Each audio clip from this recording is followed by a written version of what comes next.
What's up, guys? Thought I'd just come out here and just talk, just hang out for a while, and kind of got some inspiration from actually watching Hickok45. As some of you guys know, I recently got to meet Hickok. If you guys didn't see that video, I'll leave a card somewhere up top here to where you guys can go back and check it out. But Hickok was at an event recently at one of our shops, or I should say at a shop near me, and I decided to go down and visit him. I felt that it was a good opportunity. It was good to meet him, and I think that he's been a good inspiration to a lot of folks in the gun community. I've watched him for years, just like I'm sure many of you guys have. And it's sad that the man has a broken leg. Things happen, but it's good that he's on the mend, you know. And I think that it's just interesting to see when, you know, you meet somebody like that, you have an expectation of how they are, and how you see Hickok in his videos is how he is. I mean, he is just very easy spoken, friendly guy, loves talking about firearms, and kind of a funny story. And I did not talk about this in that other video, but there was this one guy, I forgot how far he had driven, but he had drove quite a ways. In fact, there were several guys that had driven a good ways just to meet Hickok, myself included, even though it was a lot closer for me than it was for them. Anyways, this guy had brought an old single action Army, and it is a gun that obviously he prized quite a bit. And he had it up there and was showing it to Hickok. And you might be able to see some of the clips in that previous video where Hickok is looking at it. And anyways, he's sitting there talking to the guy. And then he takes the gun and he thanks the guy and just puts it in his belt like he's, going to take it. And he's, tell him how appreciative he was for him bringing him a gun. Just kind of cutting up with him and stuff like that. And it was just hilarious. It was just fun to meet him and see him talk to people like that. And I mean, just he is how he is. And I think that it's fun to get out and do things like that. And I think at that event, there was a lot of people there. And I know that the store, the shop, Mammoth Outdoors, they were appreciative of everyone that showed up. And I think that what we see in the gun community is just that. It's community. People that get together with over a common interest and share different stories. They share their experiences with different things. Everybody has their own taste in guns, and there's a lot of them out there, and that's one of the things that's fun about it. And I don't really have a point to this video. It's just one that I thought that I would come out here and just talk with you guys, kind of similar to the way that Hickok does, because I've got a lot of folks on my channel, you guys. I try to interact with everybody that leaves comments. I don't always get to, guys, because thank you for the more than 50,000 subscribers out there, but I do work to try to get through everybody's comments, and it's getting more of a challenge all the time, but I still want to try to do that because, I don't want y'all to think that I'm some kind of a disconnected person myself that just makes videos and then goes on. I try to interact with you guys as much as possible.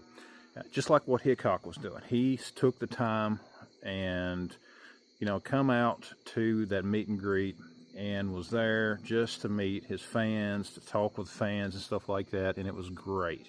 And it's nice to see people doing that. It's nice to see YouTubers, especially at that level. I think he's somewhere over like 3 million subscribers by now, and it's good to see him doing that, and it was good to meet him. And I don't know, guys, I'm just out here rambling and just talking. And anyways, there's some things out there. There's a gun that I was looking at down there at the shop. In fact, I just sent him a message just a bit ago asking him the price, because I may have to go back down and pick it up, just because I've been thinking about it ever since that meet and greet, and I just haven't gotten down there yet, but I may. You never know. You know, guys, that I will be putting out a video on anything that I get, and just to share it with you, and bringing it into the shooting sports, bringing it into a video. And that is another part of it, that when I was talking to Hickok, and that was one thing that he was talking about, was how much it's just fun. That's one of the reasons I do it. It's one of the reasons he said that he does it. It's just fun to get into the shooting sports. And, of course, there's a lot of knowledge that you can gain. You can learn about machinery, mechanics, and things like that, and how they work. And there's a lot of times that different guns have a lot of history. In fact, another gun that I looked at while we were there, of course, at a different shop, we drove over to a couple of shops just because we were out. They had an old World War II era M1 Garand that I came that close to getting, but it was a chunk of money. It was more than I could really afford, but I come very close to getting it, and I didn't. Kind of glad I didn't, just because I did not want to spend that kind of money, but I'm sure that I'm going to regret it at some point, because you don't see those that often anymore. But it's just one of those things that it's an historic item, and that's how it is with firearms and stuff like that. A lot of historic items, a lot of history surrounding them. That's one of the things that I really get interested in too, is just the history surrounding the guns. And that way you kind of understand the way that people thought about things, the purposes. Yeah, I guess you could think about it like this. You figured, like with World War I, that was just 50 years or so from the Civil War. The Civil War was fought basically with single shots, with muskets. 50 years later, they're up to full autos. And then World War II, by the time it rolls around, it has just advanced that much more with firearms technology. And many of the designs from World War I, World War II are still out there today. Obviously the 1911, the Ma Deuce.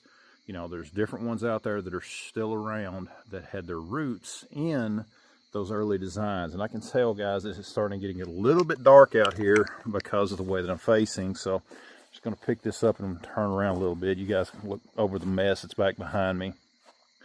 But guys, that's just kind of the point of this video. I just wanted to ramble and just talk with you all and tell you about the weekend, what we did, and how fun it was. You know, again, it was a great experience getting to meet Hickok. And John wasn't with him. It would have been nice to have met John. And, you know, it would have been interesting to see him as well. You know, I know that between Hickok and John, as far as all the work that they've done with their channel, with all their channels now, you know, and especially if any of you guys have seen that movie Strain 100, it was real big, kind of when all of the zombie stuff was in. They were both in it. And it's kind of an interesting story. If you haven't seen it, guys, go over check it out. It's out there somewhere. I'm sure you could rent it or something online. And, you know, there again, it was Hickok45 and a bunch of YouTubers that were basically surrounded by zombies. It was during all the zombie era stuff. And it was just a good movie. And again, seeing somebody like Hickok in person, somebody that was in a movie like that, just a fun time. But guys, I'm going to cut it off here because I really don't know where I'm going with this other than just wanting to come on here and hang out, talk with y'all for a bit. Another update I do want to give you all is I hope that at some point in the very near future, I'm going to be able to do some live casts, some live videos again, some streaming, simply because they're working on getting faster internet out here in my place. Guys, you can tell I live in the middle of nowhere. So it's taken a while to get this. So if they do get the high-speed internet at any point in the near future, which they've already got cable run over on the side of my house, then I'm going to try to do some live streams. And we'll start out slow, and we'll see how it goes from there. Anyways, guys, I'm just rambling, so I'll let you go. But I just wanted to come on here. And I know videos like this don't get a lot of views. A few of you loyal people out there that watch all of my videos, thank you, thank you, thank you. You guys have always been helps, and I really appreciate it. I always see your comments. And anyways, guys, that's just what I wanted to say in this video, and I'll leave you alone, let you go. Thanks for watching. Check out all the videos on my channel, subscribe, share my videos, and we'll see you next time.